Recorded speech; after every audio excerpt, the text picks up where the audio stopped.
गणित दिलेलं आहे बघा. 78 सेंटीमीटर, 104 सेंटीमीटर, 117 सेंटीमीटर आणि 169 सेंटीमीटर लांबीच्या 4 लोखंडी सळ्यांना शक्य तितक्या मोठ्या अशा समान भागात कापायचे असल्यास एकूण किती तुकडे होतील?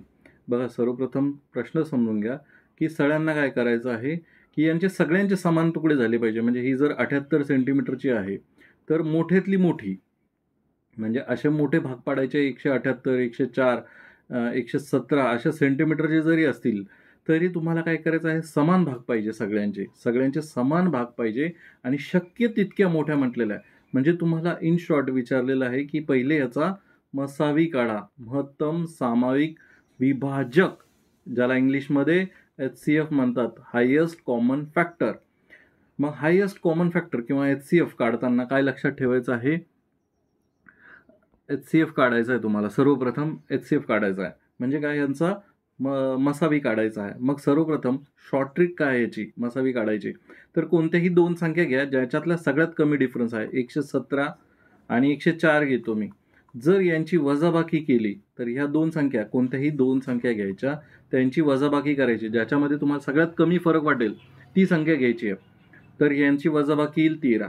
एकतर 13 ह्याचा HCF असेल किंवा मसावी असेल, किंवा दुसरी कोणतीही संख्या असेल जी ह्याच्या पाड्या म्हणजे याचं विभाग केलं. समजा मी एखादी संख्या घेतली 12, ह्याचे विभाजक कोणते कोणते येऊ शकतात, तर 6 आणि 2 येऊ शकतात.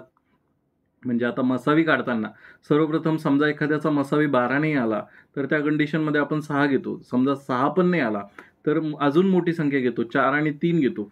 समजा 4ही नाही आला, तर दुसरी मोठी संख्या घेतो, 3 घेतो आणि त्याच्यानंतर सगळ्यात शेवटी 2 ट्राय करतो. आणि जर हे सगळे नाही बसले, तर मग आपण एक संख्या ही ग्राह्य धरतो, की त्यांचा मसावी असणार आहे. मग ह्या कंडिशनमध्ये आपल्याला काय भेटलेलं आहे, मसावी नाही, हा HCF आहे का तो चेक करायचा आहे. हा फरक घेतला, आता चेक करायचा आहे. म्हणजे ह्या 13ने प्रत्येक संख्येला भाग जातो का ते बघायचं आहे. जर तुम्हाला कोणी म्हटलं असं, की ह्याच्यात सर्वात जास्त मोठी संख्या कोणती आहे, ज्याने ह्या संख्येला सर्व संख्येला भाग जाईल, तर ह्या दोन संख्यांचा ज्याच्यामध्ये सगळ्यात कमी फरक आहे ती संख्यांचा वजाबाकी करायची आहे. तो जर 13 आला, तर 30 तुमचं HCF असू शकतं. फक्त त्या 13ने भाग देऊन बघायचा आहे. मग 13ने 78ला भाग जातो, 13ने 104ला भाग जातो, 13ने 117ला भाग जातो आणि 13ने 169ला भाग जातो. तर समजा आता माझ्याकडे पहिली सळी आली 78 सेंटीमीटरची. आता जर मी प्रत्येक तुकडा तिचा 13 सेंटीमीटरचा केला, प्रत्येक तुकडा, आता HCF घेतला म्हणजे काय, तर प्रत्येक तुकडा हा 13 सेंटीमीटरचा घेणार आहोत, कारण की हे सगळ्या सेंटीमीटरमध्ये आहे. ठीक आहे, या सगळ्या सेंटीमीटरमध्ये आहे. मग सगळ्यात मोठा तुकडा आपण काय मानणार आहोत, तर 13 सेंटीमीटरचा. मग जर 78 सेंटीमीटरचा जर माझ्याकडे एखादी सळी आली आणि मी तिला 13 सेंटीमीटरच्या तुकड्यांमध्ये डिवाइड केलं, तर किती येणार आहे, 6 तुकडे ह्याचे बरोबर 13 सेंटीमीटरचे पडतील. तसंच 104 सेंटीमीटरच्या सळी जर आली आणि मी प्रत्येक तुकडा जर 13 सेंटीमीटरचा घेतला, तर असे एकूण 8 तुकडे पडतील. सेम तसंच 117 तुकडे जर मी 117 सेंटीमीटरची जर सळी घेतली आणि प्रत्येक तुकडा 13 सेंटीमीटरचा केला, तर भागीला 13 केल्यानंतर माझे 9 तुकडे होतील. त्याच्यानंतर 169 सेंटीमीटरची सळी घेतली आणि त्याला भागीला 13 केले, म्हणजे प्रत्येक तुकडा हा 13 सेंटीमीटरचा केला, तर एकूण 13 तुकडे होतील. तर बघा, 78 सेंटीमीटरचे एकूण 6 तुकडे, ह्याचे 8 तुकडे, ह्याचे 9 तुकडे आणि ह्याचे 13 तुकडे. तर या सगळ्यांच्या तुकड्यांची जर तुम्ही बेरीज केली, तर तुम्हाला एकूण तुकडे किती होतील ते भेटतील.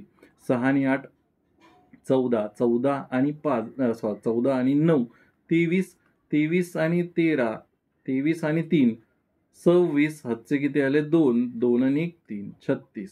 ठीक आहे, किती सळ्या होतील किंवा किती तुकडे होतील याचे, तर एकूण तुकडे होतील 36. आणि हीच पद्धत त्याची योग्य असणार आहे. जर तुम्हाला तुमचे कोणतेही गणिताचे प्रश्न पाठवायचे असतील, तर आपल्या टेलिग्राम ग्रुपचा QR कोड आहे, यावरती तुम्ही तुमचे प्रश्न मला बिंदास पाठवू शकता. आपण नाममात्र फीस 59 रुपयामध्ये ते मंथली मेंबरशिप चालू केलेले. यामध्ये फुल चॅप्टर वाईज व्हिडिओज मी शिकवत असतो, फुल चॅप्टर वाईज व्हिडिओ. ठीक आहे, तर त्यामध्ये कोणते कोणते व्हिडिओज आहेत ते बघण्यासाठी हा QR कोड स्कॅन करा. आपलं एक WhatsApp चॅनल सुद्धा आहे, त्याला कनेक्ट होण्यासाठी तुम्ही राईट साईडचा QR कोड स्कॅन करू शकता. धन्यवाद.